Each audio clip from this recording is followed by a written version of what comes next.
काफ़ी समय से हम पूर्वी यूरोप घूमने की योजना बना रहे थे। हमने कई पैकेज खोजे और अपनी ज़रूरतों और बजट के हिसाब से सबसे उपयुक्त टूर पैकेज पर पहुँचे। मोटे तौर पर पूर्वी यूरोप क्षेत्र में 28 देश शामिल हैं। हमारे पैकेज में 6 देश शामिल थे: हंगरी, चेक गणराज्य, स्लोवाकिया, क्रोएशिया, स्लोवेनिया और ऑस्ट्रिया। चेक गणराज्य और स्लोवाकिया का गठन 1 जनवरी 1993 को चेकोस्लोवाकिया के विघटन के बाद हुआ था। क्रोएशिया और स्लोवेनिया का गठन 25 जून 1991 को हुआ था, जब उन्होंने यूगोस्लाविया से अपनी स्वतंत्रता की घोषणा की थी। ऑस्ट्रिया पूर्वी यूरोप में नहीं है, यह मध्य यूरोप में स्थित है। हालांकि इसके पूर्वी यूरोप से ऐतिहासिक, सांस्कृतिक और भौगोलिक संबंध हैं। चूँकि यह शेंगेन देश है, इसलिए हमें शेंगेन वीज़ा की आवश्यकता है।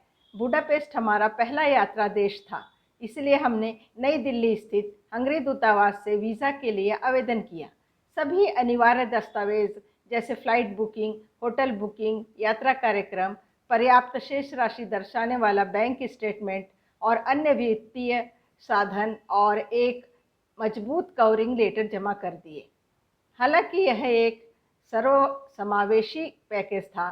15 दिनों के भीतर वीज़ा मिल गया। हमने अपनी यात्रा इंदौर से शुरू की, जहां से हमने अपना पैकेज बुक किया था। हमारा ग्रुप टूर मुंबई से था। फ़्लाइट मुंबई से बुडापेस्ट के लिए थी, जिसमें फ्रैंकफर्ट में एक छोटा सा ठहराव था।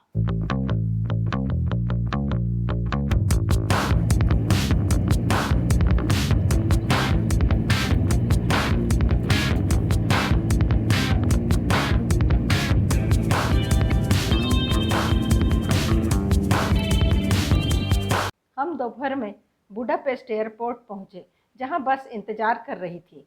हमने बस से शहर का संक्षिप्त भ्रमण किया। यात्रा के दौरान हम कई मुख्य इमारतों और स्मारकों को देख पाए। बुडा और पेस्ट। हंगरी की राजधानी बुडापेस्ट के 2 किनारे हैं, जिसका निर्माण 1873 में बुडा, पेस्ट और ओबुडा शहरों के आधिकारिक रूप से एकीकृत होने पर हुआ था। डेन्यूब नदी दोनों किनारों को विभाजित करती है। बुडा ऐतिहासिक पहाड़ी वाला किनारा है, जो अपने महलों और शाही महलों बुडा महल के लिए जाना जाता है और शांत आवासीय क्षेत्र है। पेस्ट समतल, अधिक शहरीकृत किनारा है, जो अपनी जीवंत नाइट लाइफ स्टाइल, बाजारों और हंगरी की संसद, पार्लियामेंट, सेंट स्टीफन बेसालिका जैसी भव्य इमारतों के लिए प्रसिद्ध है।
दोपहर बाद हम हंगरी के संसद भवन पार्लियामेंट पहुंचे।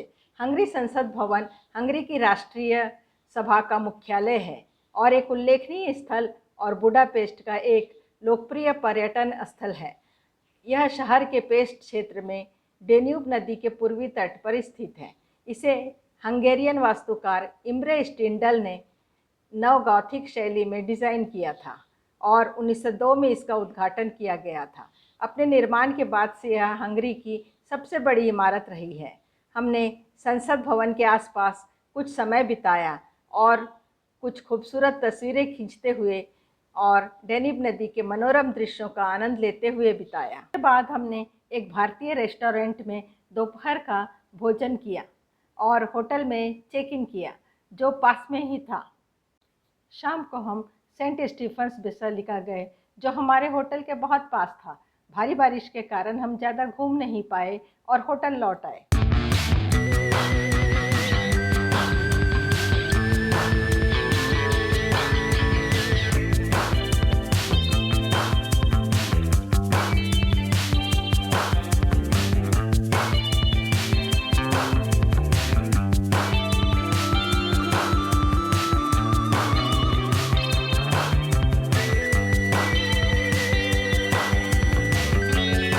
रात का खाना हमने उसी भारतीय रेस्टोरेंट में खाया और संसद भवन पार्लियामेंट के आसपास कुछ समय बिताने के बाद होटल लौट आए।